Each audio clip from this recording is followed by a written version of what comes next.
KATV. And a very good morning to you. Thanks for spending part of your Sunday morning. It's the 21st. Food security standards keeping pace with modern threats to food safety, from E. coli to terrorism. Well, the first death was reported this past week in a national food poisoning outbreak of E. coli linked to romaine lettuce. At least 121 people have become ill in 25 states, and 52 people were hospitalized, including 14 patients with kidney failure. Pennsylvania has the highest number of sickened victims.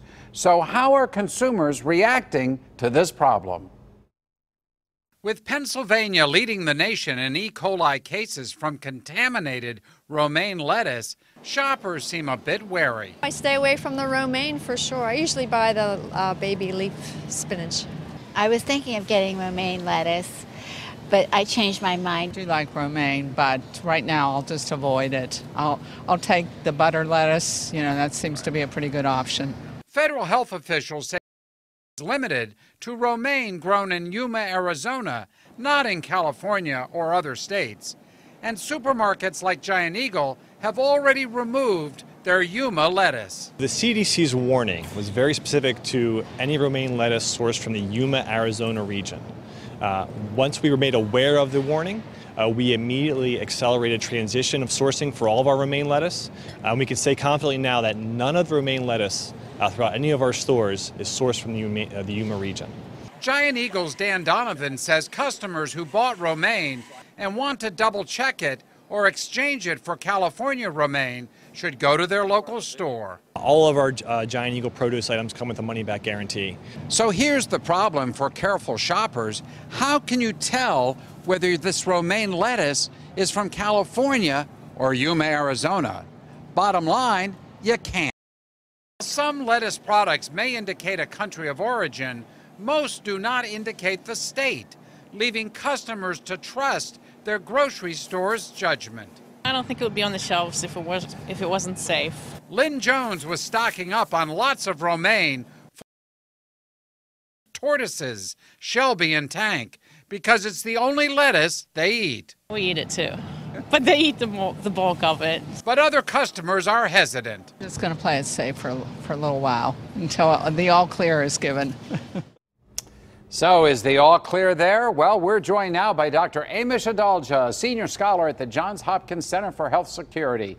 Dr. Adalja's expertise is infectious diseases, critical care, and emergency medicine. He's based in Pittsburgh, and Dr. Adalja is quite familiar with disease outbreaks like the current E. coli crisis in romaine lettuce. Doctor, welcome to the show. Good to have you on here, Amesh. Well, first, help us to understand what exactly is E. coli. E. coli is a ubiquitous bacteria that lives in almost every person's intestine, and the vast majority of E. coli don't cause many problems, but there are certain strains, like the one responsible for this romaine lettuce outbreak, that can cause very severe illness and death. Does it come from manure? Is that essentially how it would get on lettuce? Right. So E. coli is something that lives naturally in the stomachs of cattle, for example, and other mammals. And sometimes the manure is used for fertilization. It can also be in humans, and if people aren't doing good hand hygiene, they can actually contaminate lettuce. But it's usually some way fecal matter is getting into the food chain. And my understanding is that once it gets on a produce product like lettuce, it's pretty hard to get it off. Yeah, it can be hard. You have to think, most people don't scrub their fruit the way that their vegetable the way that you probably need to get it all out. And you have to remember, they aren't smooth surfaces. There's lots of rough little spots and pieces that you can't get to. So it's very hard to completely keep your produce free from this type of contamination. You know, as you saw in the story I did this past week, you have to wonder whether or not, can we rely on our stores, our grocery chains, to have only safe products in there? No, you can. I think you have to realize that this is something that's inherent with the way food is produced, that there's going to be a baseline risk of foodborne illness. And what we need to work on is getting better at tracing these things back to their origin immediately without any delay, because that's how you can take action and stop the consequences of these outbreaks. But it's very hard to know, because sometimes you don't know what the origin of your food is. And when you say, don't eat lettuce from Yuma, that's great, but you can't figure out if your lettuce is from Yuma. Exactly, and I showed that. I mean, I showed this romaine lettuce, and I was looking at all these products in the store. There's nothing that indicates made in Yuma. I mean, so it would be very difficult for a shopper, a smart consumer, to know what to buy and what not to buy. And so you throw your hands up and say, okay, no more romaine lettuce, but that's not a smart decision either, because there's plenty of good romaine lettuce out there. Right. What we need to have is really move to the way we track a package from Federal Express or UPS. You can know exactly where that package starts, where it is, all the way through. We need to get that way with food safety. That's the only way we'll get a handle on these outbreaks. This E. coli outbreak is the biggest we've seen since 2006, but we're going to have more unless we modernize the way we deal with foodborne outbreaks. Can we do that, Amish? Are we able to put a tracking device of some sort? Is that technologically possible? I do think now we have the ability to do that. I just read a paper about using blockchain technology. We heard about that with cryptocurrencies, that online crypto ledger. You can use that to figure out where things have gone along the pathway from the grower all the way to your kitchen. By using technology like that. So I do think it's just a matter of getting all that technology in place. Do you think the lettuce or food products that we eat in a restaurant are safer than those in the grocery store? Not necessarily. It depends on where they're buying it. And we've heard about a lawsuit in the local area that involves a restaurant that bought something from a distributor. So you don't necessarily know unless you're very meticulous. And I urge restaurant owners to be very meticulous, because that's the best way to protect your consumers and have them keep coming back, is to make sure you know where all your products are coming from. Right. This particular outbreak involves romaine lettuce.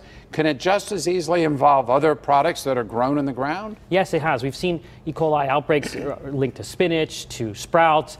We had an outbreak back in 2013 here with a local restaurant in Oakland that was related to food contamination there. So it can come from lots of different things. Burgers were one place that we used to always see these E. coli outbreaks because of ground beef. Hamburgers, yes. Yeah, of course. Final word of advice to those of us. I mean, we've got to eat, and we want to eat healthy. And I always think of lettuce. I eat a lot of lettuce. What's your word of advice to all of us? Right now, I would refrain from eating romaine lettuce unless you can definitively say that this didn't come from Yuma, until we actually figure out what happened, where the source of this was, and these things expire and they get off the shelves. I think right now it's best to avoid it, and it's really important if you get symptoms of diarrhea, abdominal pains, cramps, bloody diarrhea, that you see a physician immediately, because a lot of the bad consequences can be stopped if you recognize this fast. Right away. Right away. Dr. Amesh Adalja, great to have you on the show. You're always a wealth of information, and we really appreciate you joining us this morning. Thanks for having me. Thank you, sir. When the Sunday Business Page continues, remaking learning for students in the 21st century.